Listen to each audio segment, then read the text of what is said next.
सबसे बड़ा unique podcast है हमारा। तो स्टॉक मार्केट में जब इन्वेस्ट करते हैं नॉर्मल आदमी 90% लोग क्या है अपनी कैपिटल खो देते हैं। पैसे हैं, लगाते रहेंगे तो डूबते रहेंगे। Never put all your eggs in same basket. दो टर्म होते हैं, फियर और एक ग्रीड। तो इन दोनों में से कौन सा ज़्यादा डेंजरस है मार्केट के? उसको तो सिर्फ ये चाहिए कि कोई उसको ट्रेड बता दे, बस ट्रेड ले ले, प्रॉफिट एक बार हो गया, दो बार हो गया, उसके बाद तीसरी चौथी बार तक जब तक वो आता है तब तक वो अपनी कैपिटल को स्वाहा कर लेता है। मैं एक साइड आपको देता हूँ एक स्कॉर्पियो, एक साइड में आपको देता हूँ ऑल्टो विद 15 लाख रुपीज़। उस 15 लाख से मैं कई स्कॉर्पियोज बना लूंगा। सेंसेक्स होता है, निफ्टी होता है और एक इकोनॉमी होती है। तीनों में डिफरेंशिएट कैसे करें? आग का दरिया है और डूब के जाना है। मोहब्बत में तो एक बार बच जाओगे, यहाँ नहीं बचोगे। और उनके बहुत सारे भ्रम टूटेंगे। आज थंब रूल है इन्वेस्टमेंट का, कोई थंब रूल है कि कितने % की डेट में कोई सीखना नहीं चाहता। दूसरी चीज क्या, उसके पास पेशेंस है तो वह बंदर के हाथ में अगर उस तरह आ जाएगा तो फिर बंदर काटेगा ही ना।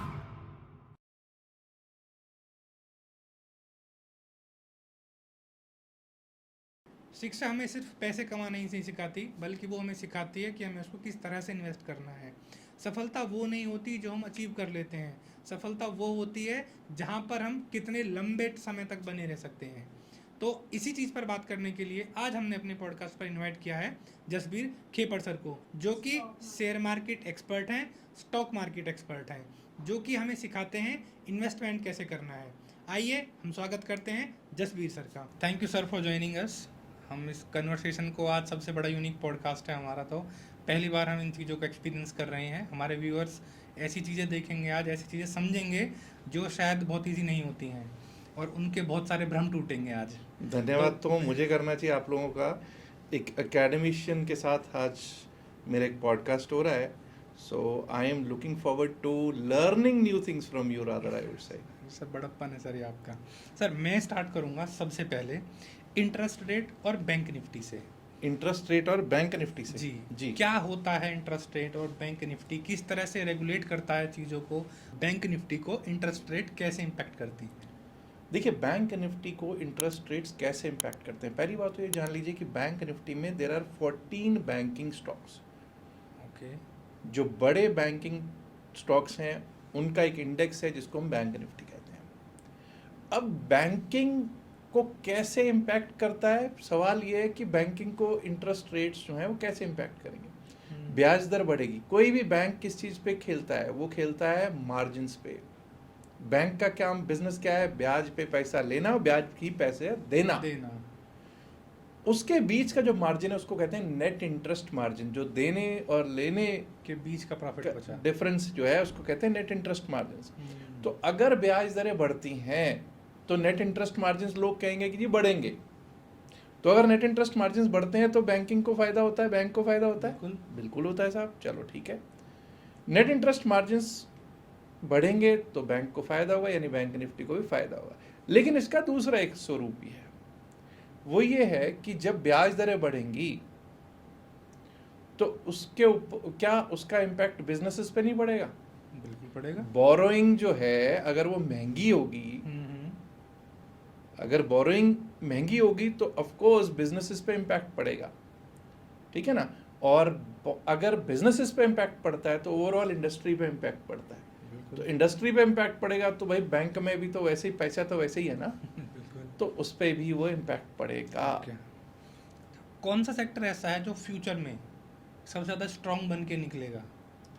देखिए विकास जी, अगर मैं कहूँ कि फला सेक्टर है, अब वो सेक्टर वाली कहानी नहीं रही है कि कोई कहे कि आईटी चल रहा है, कोई कहे बैंकिंग चलेगा। ठीक है, बैंकिंग एक सदाबहार चलेगा कि कुछ भी और चलेगा तो उसके साथ बैंकिंग चलता ही रहेगा, हेल्थ चलेगा या ये चलेगा, ऐसा नहीं है। अब हमेशा हमको ये फोकस करना चाहिए। बेसिकली आपका सवाल जो मैं समझ गया वो ये है कि अब कहाँ पे हम लोगों को मार्केट में देखना चाहिए। मार्केट में कभी भी, वो एक कहावत है ना अंग्रेजी में, never put all your eggs in the same basket. तो अगर आप कुछ पैसा भी लगा रहे हो तो डाइवर्सिफाई योर रिस्क, अपने रिस्क को डाइवर्सिफाई करके चलो। कुछ पैसा बैंकिंग में लगा दिया, कुछ पार्ट आईटी में लगा दिया, कुछ ऑटो सेक्टर में लगा दिया, कुछ हेल्थ एंड फार्मा सेक्टर में लगा दिया, कुछ एनर्जी सेक्टर में लगा दिया, कुछ सीमेंट सेक्टर में लगा दिया। ऐसे करके अपने पोर्टफोलियो को डाइवर्सिफाई करना चाहिए। और अगर आप डाइवर्सिफाई करते हो तो उसमें क्या होगा, लेट्स से हेल्थ वाला डाउन आया, बाकी तो सेक्टर आईटी ऊपर आ गया, आईटी डाउन आया तो ऑटो सेक्टर ऊपर आ गया, बैंकिंग ऊपर आ गया।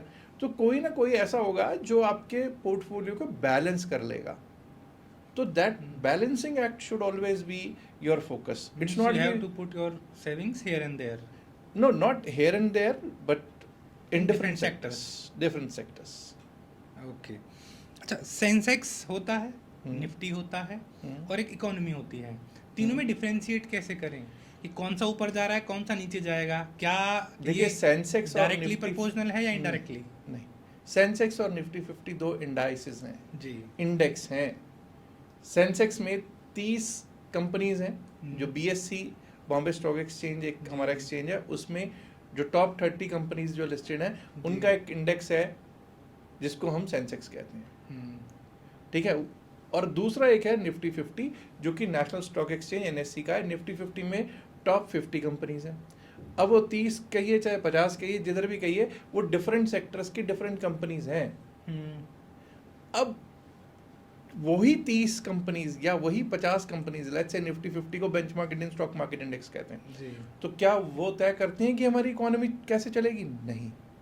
टॉप 50 कंपनीज हैं, बट टॉप 50 कंपनीज अच्छा पैसा बना हो सकती हैं, या हो सकता है कि निफ्टी 50 में कई ऐसे स्टॉक्स हैं जिनका वेटेज बहुत ज़्यादा है, HDFC बैंक है, ICICI बैंक है, रिलायंस है। अगर वो तीनों ग्रीन में है, तीनों अच्छा परफॉर्म कर रहे हैं, बाकी और 40 नहीं करेंगे ना अगर परफॉर्म, वैसे तो ऐसा नहीं होगा कि नहीं करेंगे, जी, जी। अगर नहीं करेंगे तब भी पता चलेगा कि भाई निफ्टी 50 तो ऊपर को जा रहा है, सेंसेक्स तो ऊपर को जा रहा है। इकोनॉमी को कभी भी हम इसका यार्ड स्टिक नहीं, इसको इकोनॉमी का यार्ड स्टिक नहीं बना सकते। इकोनॉमी को नहीं चलाते हैं, लेकिन कहीं ना कहीं इम्पैक्ट करते हैं। इम्पैक्ट करते हैं, आपके सेंटिमेंट्स को इम्पैक्ट करते हैं, इकोनॉमिक सेंटिमेंट को करते हैं। ये देखा साहब, मार्केट देखा कितनी ऊपर जा रही है मार्केट। आप एक चीज बताइए ना, आप 80,000 85,000 पे 85,000 पे अगर सेंसेक्स है, ठीक है, क्या उस सेंसेक्स की आंधी में क्या ऑल ओवर इंडिया के जितने लोग हैं सारे के सारे उसका बेनिफिट लिए हैं, रीप किए हैं?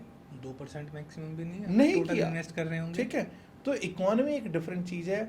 और अगर हम यही बात करें, 30 स्टॉक्स हैं सेंसेक्स में, 50 हैं निफ्टी 50 में, और हमारी टोटल मार्केट में कितने स्टॉक्स हैं? 7,000 प्लस स्टॉक्स हैं जी लिस्टेड। आईपीओ में जो लिस्टेड, इनको आईपीओ बोलते हैं कि नहीं, आईपीओ होता है इनिशियल पब्लिक ऑफरिंग। आईपीओ कभी ना कभी उनका आया होगा, ठीक है।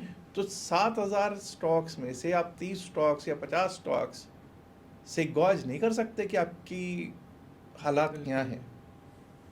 और इकोनॉमिक फैक्टर्स और भी बहुत होते हैं, सिर्फ स्टॉक मार्केट ही एक फैक्टर नहीं है इकोनॉमी का।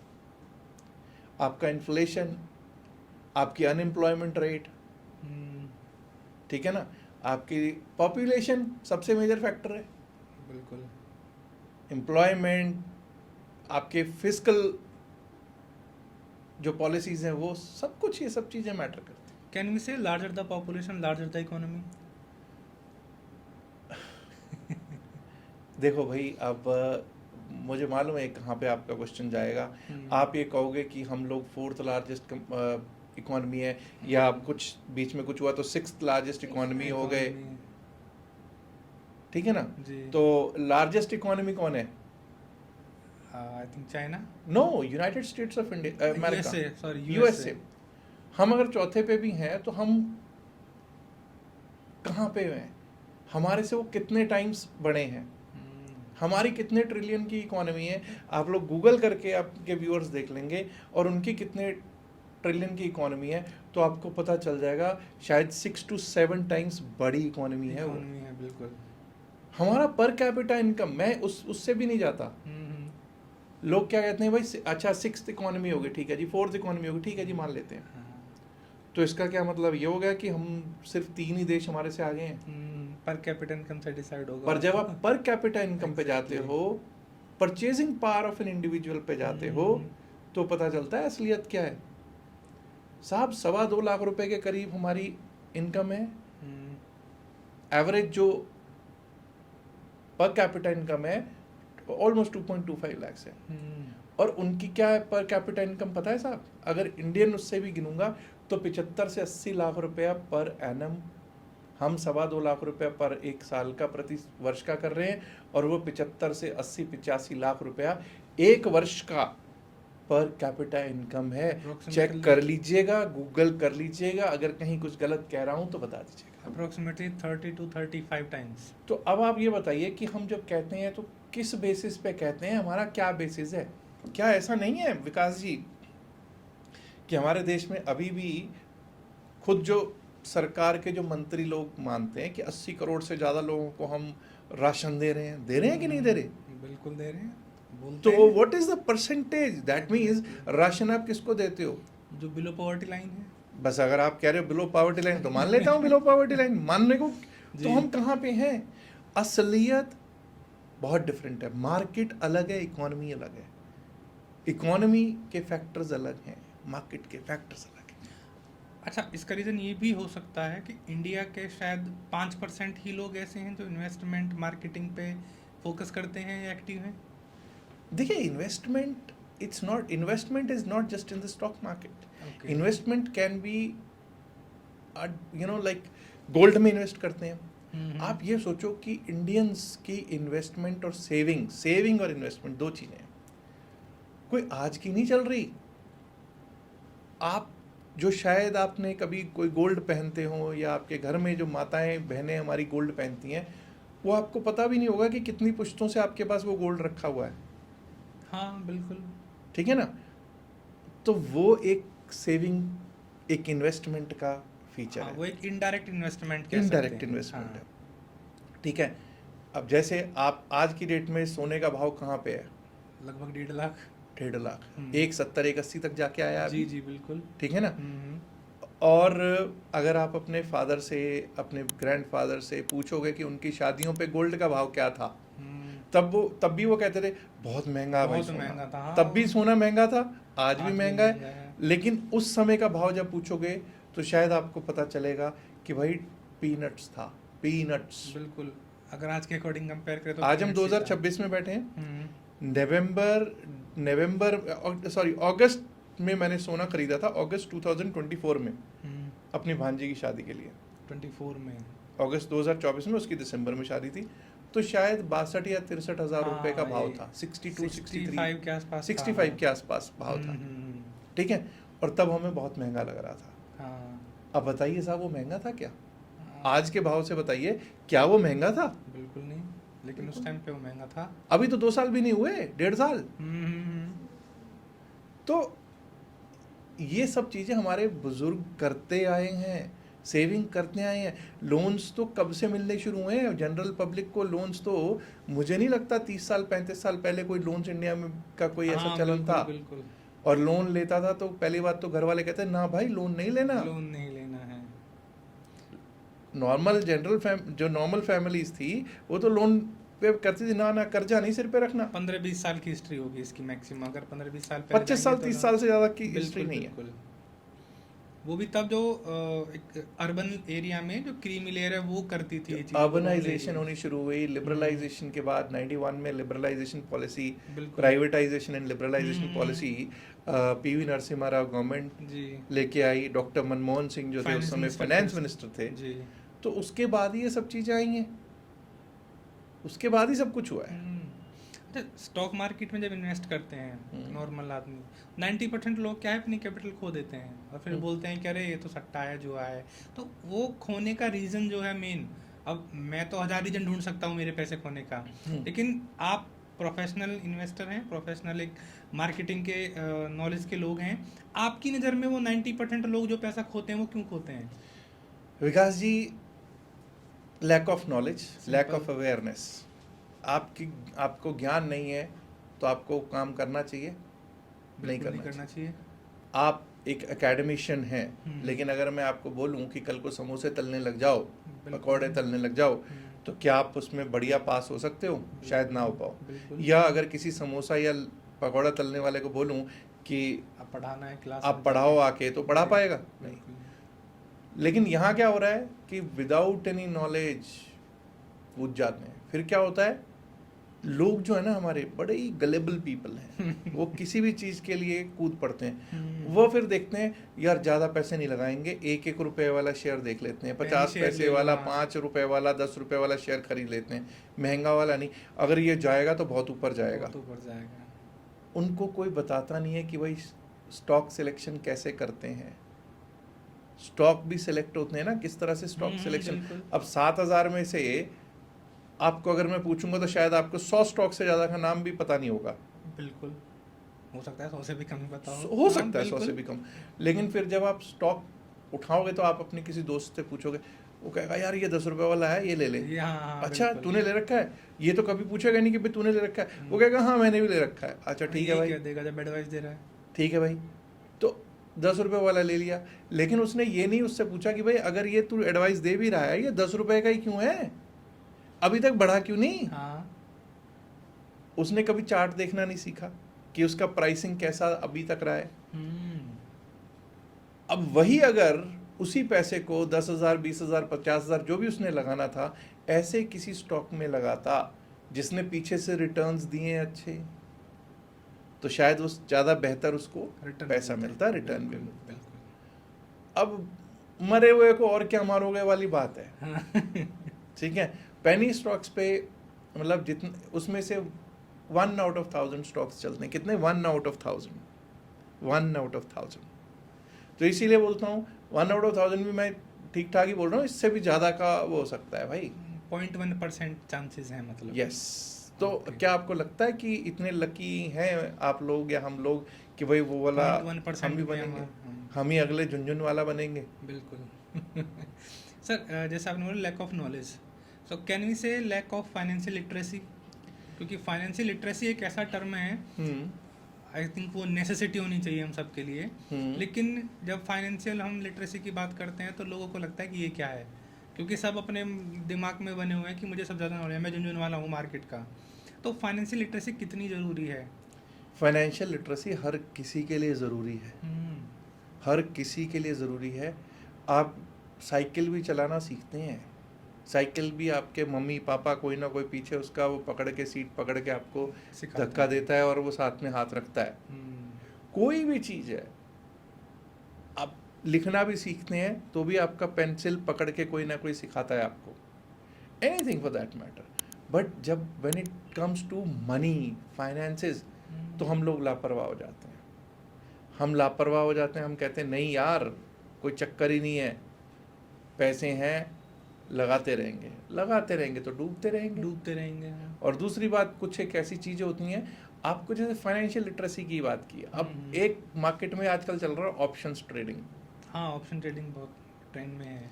ऑप्शंस ट्रेडिंग जो है, बेसिकली जो ऑप्शंस होती हैं वो बेसिकली एक हेजिंग का टूल था। लेकिन आप किसी से पूछो भाई ऑप्शंस को हेजिंग टूल, उसको पता भी नहीं होगा ऑप्शंस को हेज कैसे करना है।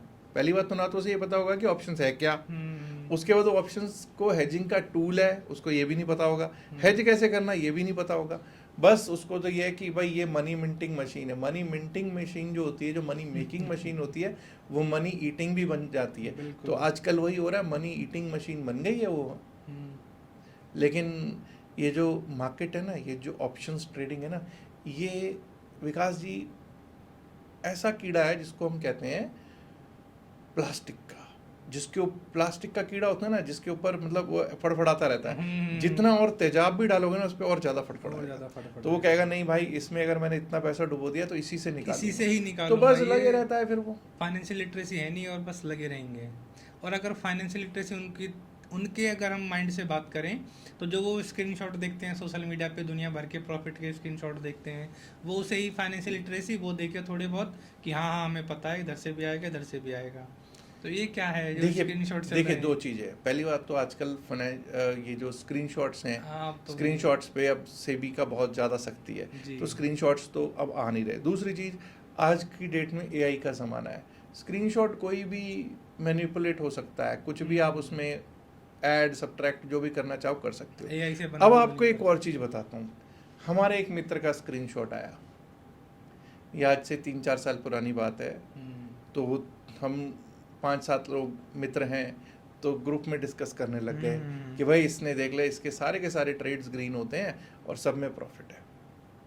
आज से 5-7 साल आजकल जैसे है कि एक ट्रेड पर ट्रेड शायद 20 रुपए के करीब का आपका ब्रोकरेज है प्लस टैक्सेस वगैरह, लेकिन उस टाइम क्या होता था, पर ट्रेड नहीं था, पर लॉट था। जितने लॉट लोगे उतने का आपको ब्रोकरेज उस पर लॉट पे लगेगा, पर ट्रेड पे नहीं, पर लॉट पे था। पर लॉट पे। हाँ, तो उस भाई ने क्या किया, 3 ट्रेड उसके प्रॉफिट में थे, चौथा ट्रेड जो था वो भी प्रॉफिट में था। चौथे ट्रेड में उसको प्रॉफिट हो रहा था 473 रुपीज। 473 रुपीज, ठीक है। जब हमने वो 473 रुपये देखा, बहुत अच्छी बात है। दूसरी तरफ जब हमने देखा लॉट्स कितने हैं, तो लॉट्स थे उसके 74 लॉट्स। 473 प्रॉफिट पे 73 लॉट्स, 73 या 74 लॉट्स थे। आप अगर 70 लॉट भी रख लो, 20 रुपए का भी अगर ब्रोकरेज रख लो, तो 7 दूनी 14, ठीक है, तो लगभग 1400-1500 रुपए का तो उसका ब्रोकरेज था। बिल्कुल।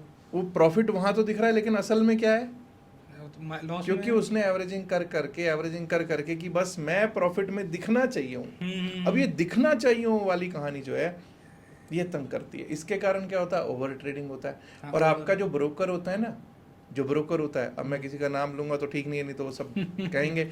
जितने भी ब्रोकर्स हैं, ब्रोकर्स बहुत सारे ब्रोकर्स हैं, कोई शेर खान है, कोई ज़ेरोदा है, कोई अप स्टॉक्स है, नाम नहीं लेने चाहिए थे लेकिन अब क्या करूँ, ये कोई एंजल वन है, कोई सैमको है। क्या वो चाहेगा कि आप ट्रेड ना करो? वो चाहेगा करो, वो चाहेगा जितना ट्रेड करना है करो, क्योंकि भाई उसको तो आपके ट्रेड करोगे, जितने नंबर ऑफ ट्रांजैक्शंस करोगे उस ट्रांजैक्शन पे उसको फीस आएगी ना, ब्रोकरेज आएगी ना उसको, तो उसको तो वो कहेगा शाबाश आप प्रॉफिट में हो और करो और करो, लेकिन असल में कहानी कुछ और है।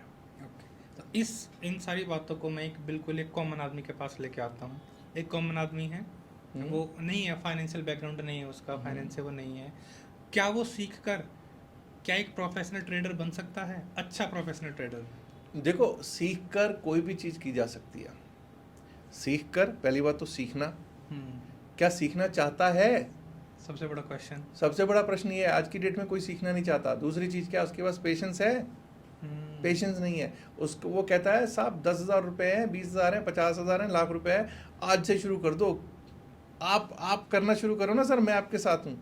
ना वो खुद सीखना चाहता है, उसको किसी चीज़ से मतलब नहीं, उसको तो सिर्फ ये चाहिए कि कोई उसको ट्रेड बता दे, बस ट्रेड ले ले, प्रॉफिट एक बार हो गया, 2 बार हो गया, उसके बाद तीसरी चौथी बार तक जब तक वो आता है तब तक वो अपनी कैपिटल को स्वाहा कर लेता है।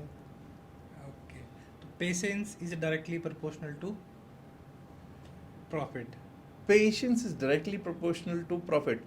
Not only just patience but also your knowledge, knowledge, awareness, and also every position should be hedged. Market में हर पोजीशन हेज्ड होनी चाहिए। अब जैसे आज की डेट में हम क्या सोचते हैं, गोल्ड किधर जा रहा है, हेजिंग का थोड़ा सा कॉन्सेप्ट दे देता हूँ। गोल्ड किधर को जा रहा है, अगर मैं आपसे पूछूं गोल्ड किधर जा रहा है साहब, ऊपर को जाएगा, नीचे को गिरेगा, क्या लगता है आपको?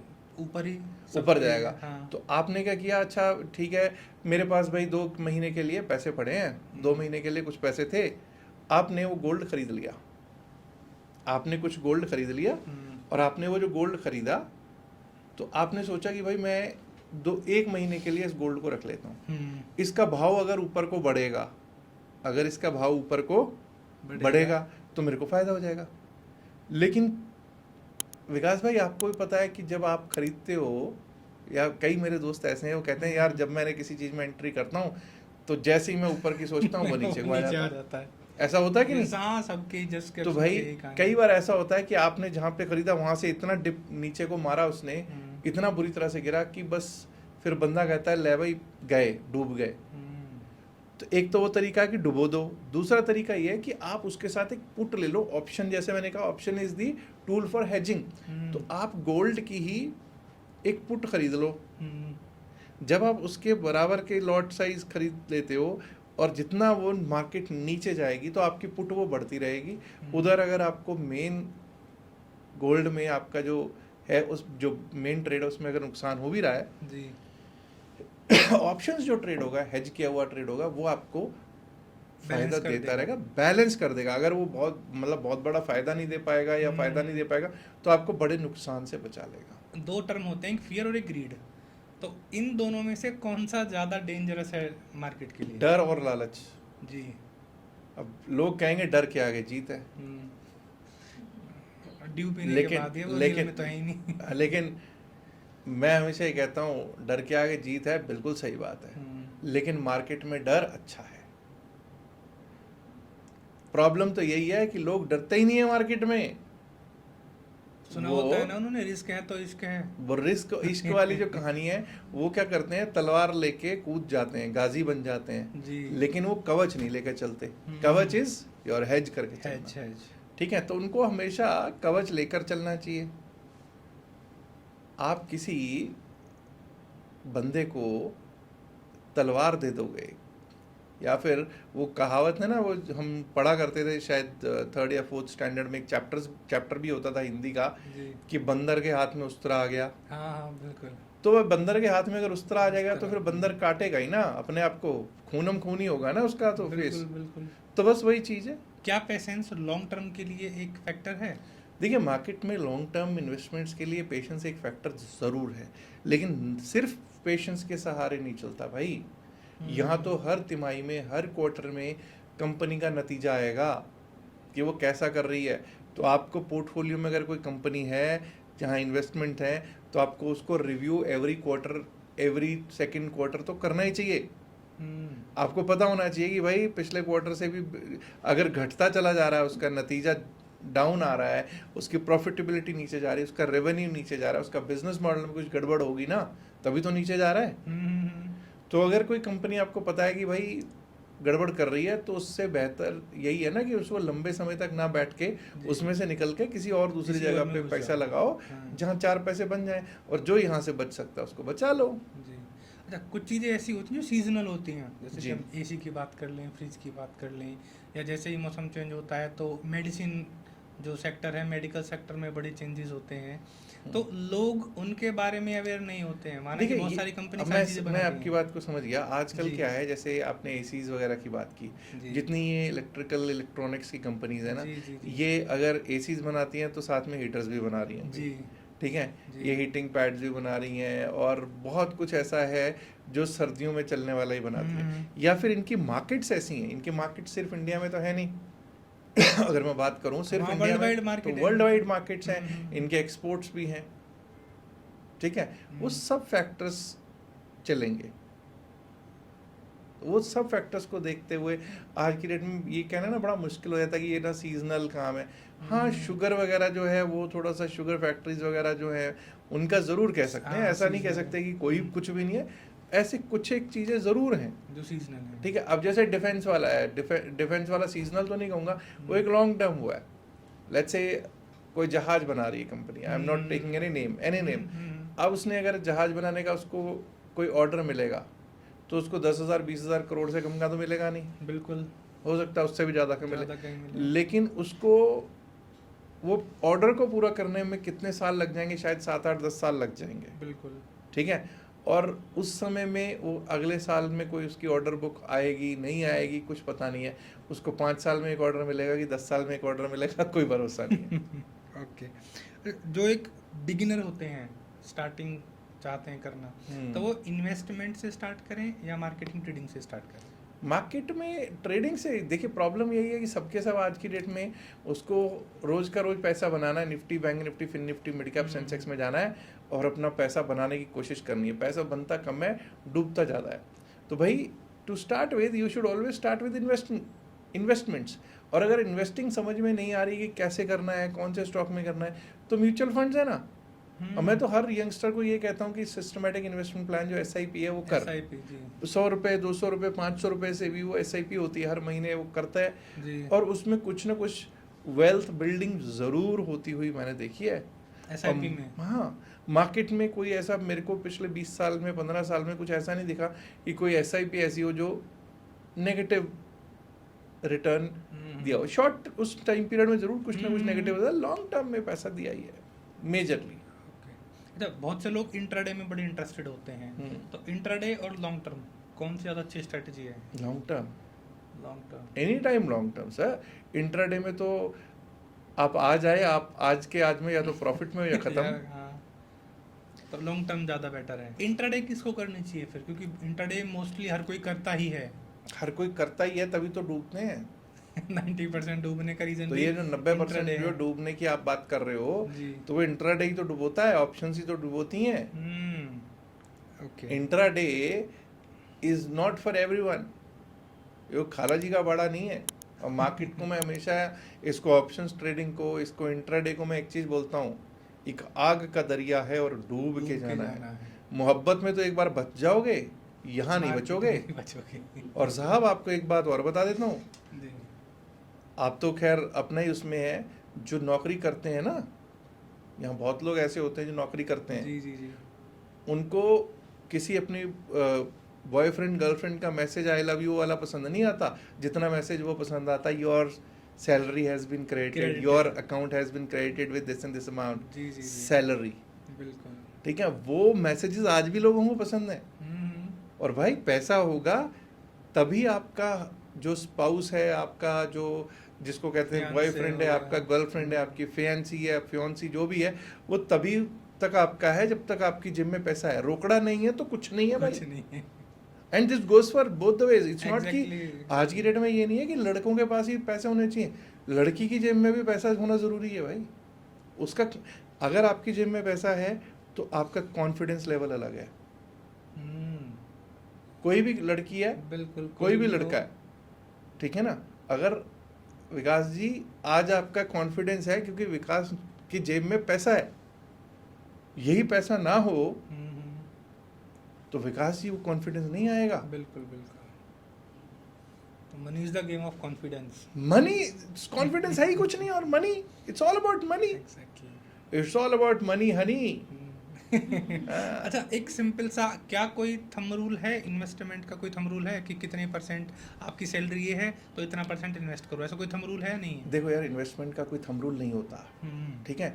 टू स्टार्ट विद, जैसे नए जैसे यंगस्टर्स हैं आजकल, तो मैं तो मतलब एग्जॉर्बिटेंट पैकेजेस देखता हूँ। हमारे टाइम में तो ऐसे पैकेजेस मिलते ही नहीं थे। जी। अब तो मैं किसी अपने फ्रेंड के बेटे की बात कर रहा हूँ, एक उसको जी शायद 53-54 लाख का इनिशियल पैकेज मिला है पर एनम, 53 लाख का, 54 लाख का। अब मैंने उससे पूछा, मैंने कहा भाई अब वो रिटायरमेंट की एज पे है, अभी तक वो उस पैकेज पे नहीं है, उसके आधे पे भी शायद हो या नहीं हो, मुझे नहीं पता। बिल्कुल। तो वो कहता है यार 53 लाख 54 लाख का पैकेज है। तो आप दो चीज़ों पे उस पर वो ध्यान देना सर, जिसको 53-54 लाख का पैकेज मिल रहा है ना, मैं आपकी इन्वेस्टमेंट पे तो बाद में आऊँगा, उसके लिए सबसे इम्पोर्टेंट यह है कि उस नौकरी को बचाए रखना exactly. क्योंकि अगर उसको नहीं बचाता तो उसको कोई शायद 5.5 लाख का भी पैकेज नहीं देगा। बिल्कुल। अब जब उसके पास 53 लाख का पैकेज है, यंग है, बैचलर है, कोई ऐसा खर्चा तो नहीं है, तो उसको वहां पर क्या करना चाहिए कि जो भी जितनी ज़्यादा से ज़्यादा परसेंटेज हो लगाए, इन्वेस्ट करे। भाई खर्चा तो वो कॉलेज में भी हो सकता है 10,000 रुपये महीना कर रहा हो। हाँ, सही बात। अब यहाँ पे 10 की जगह 20 नहीं 50,000 रुपये महीना कर ले, बिल्कुल, तो भी 6 लाख साल के जाएंगे। तो भी तो भाई 6 लाख रुपये, तो भी आपका अगर 50,000 भी, मैं कहता हूँ 1 लाख भी कर ले तो भी 12 लाख का ही खर्चा हुआ उसका, 12 नहीं 15 लाख हो जाएगा। 15 लाख। बाकी जो है वो तो किसी तरह बचा ले, कहीं तो इन्वेस्ट कर ले। पर वो बच्चे करते हैं क्या? नहीं, उनको बड़ी गाड़ी चाहिए। इन्वेस्टमेंट जो है वो एक लाइफ सेवर होता है कि आपकी लाइफ की, जैसे पेंशन होती थी पहले कि पेंशन आएगी तो हम बढ़िया लाइफ चलेगी, तो वो इन्वेस्टमेंट है। Pension is equal to investment. Okay. अच्छा, बहुत से लोग ऐसे होते हैं जो इन्वेस्ट तो करते हैं लेकिन फाइनेंशियल लिटरेसी ना होने की वजह से वो मिस्टेक करते हैं। तो कुछ एक ऐसी फाइनेंशियल मिस्टेक जो जनरली लोग करते हैं, आप उनको पॉइंट आउट करना चाहो कि ये मिस्टेक होती हैं ताकि जो सुने वो करे ना। Never put all your eggs in the same basket, सबसे पहले तो। ओके। अभी पीछे क्या हुआ कि मुझे पुणे जाने का मौका मिला, एक सेमिनार था, वहाँ पे एक रिटायर्ड अंकल मिले। उन्होंने मेरे से बातचीत काफ़ी देर की। उन्होंने कहा मैं बहुत परेशान हूँ। क्यों परेशान हूँ अंकल? क्योंकि मेरा जो पोर्टफोलियो है वो रेड में आ चुका है। अच्छा जी, क्यों आपका रेड में क्यों आया? मार्केट उस समय शायद टॉप पे चल रही थी, उस समय के टॉप पे जो थी। तो मैंने कहा इस समय तो ऐसा हो ही नहीं, होने का चांस ही नहीं है। बोला नहीं। मैंने कहा पोर्टफोलियो अंकल दिखाओ। ऑल्दो मैं किसी स्टॉक पे कोई वो नहीं देखूंगा, लेकिन मैं हैरान हुआ मैं उस पर कोई राय नहीं देना चाहता था उनको, लेकिन मैं हैरान ये हुआ कि उन्होंने कोविड टाइम में इन्वेस्ट किया। वो कहाँ इन्वेस्ट किया? टोटली फार्मा सेक्टर में इन्वेस्ट किया। अच्छा, सब कुछ ही फार्मा में? सारे का सारा फार्मा में। He put all his eggs in the same basket, ठीक है। और उसके बाद जब कोविड चला गया तो फार्मा में जब शांति हुई तो उनका पोर्टफोलियो भी शांत हो गया। बिल्कुल। तो फिर मैंने उनको किसी स्टॉक पे तो कोई राय नहीं दी, लेकिन मैंने कहा कि you should always diversify your risk. और डाइवर्सिफिकेशन ऑफ रिस्क यही है कि भाई आपको ये ध्यान रखना है किस किस सेक्टर में आपको कैसे कैसे पैसा लगाना है। सेफ इन्वेस्टमेंट जैसा कुछ होता है या सिर्फ ये इल्यूजन ही है लोगों के लिए? देखिए, ऐसा नहीं है कि सेफ इन्वेस्टमेंट, अगर आप देखोगे अच्छी कंपनी में किसी में भी इन्वेस्ट किया होगा किसी ने, तो आपको पता चलेगा कि भाई over the time period, over the long term उसने बहुत अच्छे रिटर्न्स दिए होंगे, ठीक है। मार्केट कभी भी ऐसे स्ट्रेट नहीं चलती, मार्केट हमेशा ऊपर नीचे होते हुए चलती है। किसी भी स्टॉक की भी बात करोगे तो ऊपर नीचे होते हुए चलता है, ठीक है। तो आप कितने समय से हो, उसके फंडामेंटल्स कैसे हैं उस कंपनी के, ठीक है। उसका अगर फंडामेंटल्स किसी कंपनी के अच्छे हैं, उसमें प्रॉफिटेबिलिटी है, ठीक है, उसमें रेवेन्यू बढ़ता हुआ दिख रहा है, उसमें FIIs का इंटरेस्ट है, FIIs विदेशी संस्थागत निवेशक हैं, अगर उनका इंटरेस्ट है तो, क्योंकि आप और मैं जो रिसर्च कर रहे होंगे, हमारी आपकी रिसर्च से, जो रिटेल है उसकी रिसर्च से कहीं ज़्यादा रिसर्च FIIs की होगी, बिल्कुल, विदेशी संस्थागत निवेशकों की होगी कि ये कंपनी आगे चलेगी नहीं चलेगी, इसमें इन्वेस्ट कर रहे हैं। अगर वो इन्वेस्ट कर रहे हैं तो हम बहुत अच्छी बात है। और मैं हमेशा एक चीज़ कहता हूँ कि भाई ठीक है, हम रिटेल की तरह ही हमको एक्ट, तो रिटेल ही है, हम तो रिटेल की तरह करेंगे, लेकिन हमें फोकस ये करना चाहिए कि जहाँ पे विदेशी पैसा लगा रहे हैं, FIIs का पैसा आ रहा है, वहाँ पे हाथ डालो।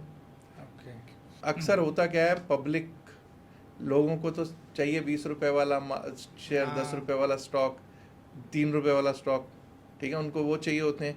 और अक्सर जब आप उनको, अगर आप देखोगे कॉन्फ़िगरेशन देखोगे तो आपको पता चलेगा कि उन शेयर्स में पब्लिक ज़्यादा होती है, FIIs ना के बराबर होते हैं या होते ही नहीं है। तो हमें वहीं पर ही फोकस करना है, हमें वहाँ पर फोकस करना अच्छा है जहाँ पर FIIs का पैसा लगा हुआ है। जहाँ पे पब्लिक का पैसा लगा हुआ है, वो कहते हैं ये पब्लिक है, ये सब जानती है, ये पब्लिक है, मार्केट में कुछ नहीं जानती है। कौन जानता है? FIIs। कौन ऊपर मार्केट को लेके जा सकता है? इंस्टीट्यूशनल इन्वेस्टर्स, विदेशी संस्थागत निवेशक, घरेलू संस्थागत निवेशक। अब आप कहेंगे साहब कोई घरेलू संस्थागत निवेशक या विदेशी संस्थागत निवेशक का हम मुकाबला नहीं कर सकते।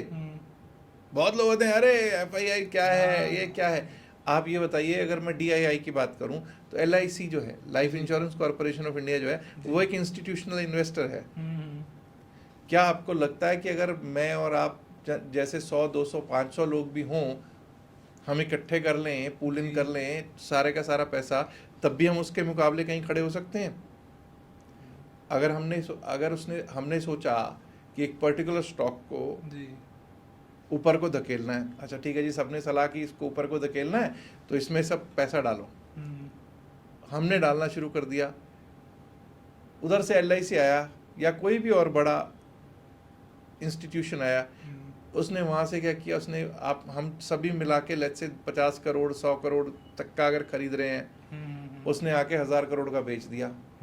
आप ऊपर को उठाने की कोशिश कर रहे थे, उसने सारी की सारी मार्केट ध्वस्त कर दी। अब मुकाबला ही नहीं कर सकते ना उनका।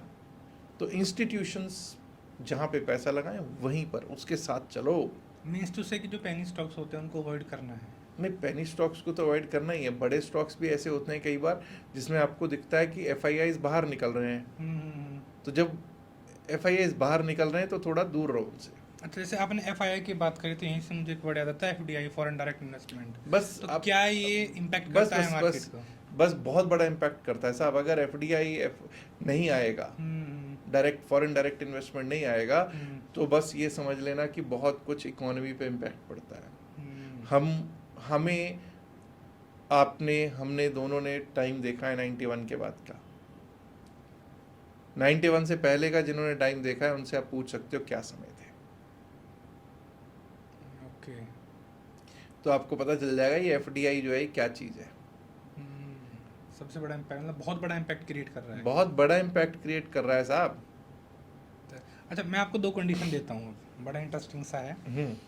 मैं एक साइड आपको देता हूँ एक स्कॉर्पियो ब्रांड न्यू, ठीक है। ठीक है। एक साइड में आपको देता हूँ ऑल्टो विद 15 लाख रुपीज़, एक ऑल्टो 5 लाख की और 15 लाख रुपए कैश में, और दूसरी साइड एक स्कॉर्पियो 25-30 लाख की वैल्यू की। क्या प्रेफर करेंगे? सर आप अपनी स्कॉर्पियो अपने पास रखो, ऑल्टो को भी रख लो, जो आप 15 लाख दे रहे हो वो मुझे दे दोगे तो बस बहुत है। मैं स्कॉर्पियो एक खर्चा है। बहुत लोग अब यहाँ पे जो आपका प्रोग्राम देखेंगे वो कहेंगे अरे कैसी बात कर रहा है, स्कॉर्पियो तो शान है। नहीं भाई, स्कॉर्पियो शान शून कुछ नहीं है, ठीक है। उस 15 लाख से मैं कई स्कॉर्पियोज बना लूंगा, लेकिन उस एक स्कॉर्पियो से शायद मैं दूसरी स्कॉर्पियो जिंदगी में उसी को मेंटेन ना कर पाऊँ, उसको भी मेंटेन कर पाऊंगा, उसका तेल भी डलवा पाऊंगा कि नहीं डलवा पाऊंगा, ये भी एक सवाल रहेगा। इंश्योरेंस। हाँ, ऑल्टो भी नहीं चाहिए साहब, ऑल्टो भी नहीं चाहिए, क्योंकि अगर मैं कहूँ ऑल्टो की ही बात करूँ तो 4 से 5 लाख की तो ऑल्टो भी होगी आपकी। बिल्कुल। आप ऐसा कीजिएगा साहब, 15 के साथ 4 से 5 लाख वो दे देना। मैं अगर कहीं पे भी जाना है, आजकल तो टैक्सी सर्विसेज बहुत अच्छी हैं, मैं उनसे ट्रैवल कर सकता हूँ। अगर बाई चांस मैं ये कहूँ कि आज मेरे पास गाड़ी ना भी हो तो टैक्सी सर्विसेज का भी वैसी कॉस्ट नहीं पड़ेगी जो उसकी पड़ेगी। हाइपोथेटिकल क्वेश्चन जी, ये आपको 20 लाख रुपए दिए, 15 प्लस ऑल्टो के भी 5 लाख दिए जी, कितने टाइम में एक ऑल्टो या एक स्कॉर्पियो बना सकते हो? देखो ऐसा नहीं है कि मतलब मैं ऐसा कोई यहाँ पे कह दूं कि ऐसा हो जाएगा, ठीक है। मार्केट में अच्छे रिटर्न्स देते हैं, अच्छे स्टॉक्स, अगर डाइवर्सिफाइड भी है आपका, अगर आपका पोर्टफोलियो डाइवर्सिफाइड भी है तो भी बहुत अच्छे रिटर्न्स देता है। आप यही देखो कि 2020-2021 में आपका कोविड टाइम था, तो उस समय अगर मैं निफ्टी की ही बात करूं, जो benchmark Indian stock market index है, तो वो 7500, 7600, 7550 के आसपास तक था, 7500-7600 तक था। अभी उसके बाद ये 26,000 के पार जाके आया है। अभी भी ये 24,000 के आसपास है, 24,000-24,500 के आसपास बैठा हुआ है। तो आप ये हिसाब लगाओ कि अगर मैं तब से लेकर अब तक सिर्फ इंडेक्स के रिटर्न को ही देखूं, उसमें कई ऐसे स्टॉक्स हैं जिन्होंने बहुत ज़्यादा, इससे भी ज़्यादा रिटर्न दिए होंगे।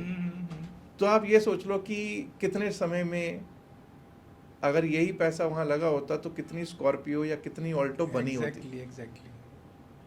ठीक है ना। 7500 से अगर कोई, मैं ये कहता हूँ इंडेक्स में ही लगाया मैंने, 7600, 8000 पे भी पैसा लगाया, 9000 पे भी लगाया हो, 10,000 पे भी लगाया हो, तो आज की डेट में भी अगर 24,500 है, 10,000 का 24,500, हालांकि 26,000 पार करके आया ये जी, और बीच में काफ़ी बार प्रॉफिट बुकिंग भी की होगी हम लोगों ने। तो मनी बनता है, बट कहाँ पे, और तब से कुछ ऐसे स्टॉक्स भी हैं जो जहाँ पे वहाँ तब थे वो आज की डेट में शायद उस लेवल पे भी नहीं, उसके भी नहीं आए होंगे। बिजनेसेस ऐसे।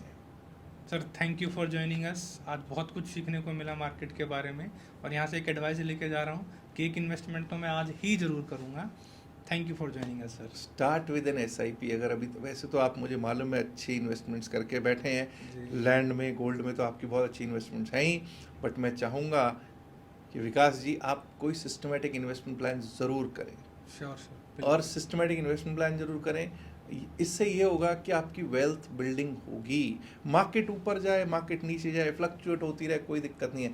एवरेजिंग जो होती है, एवरेजिंग का फैक्टर जो है वो यहाँ पे बड़ा इम्पोर्टेंट सक्सेस देता है।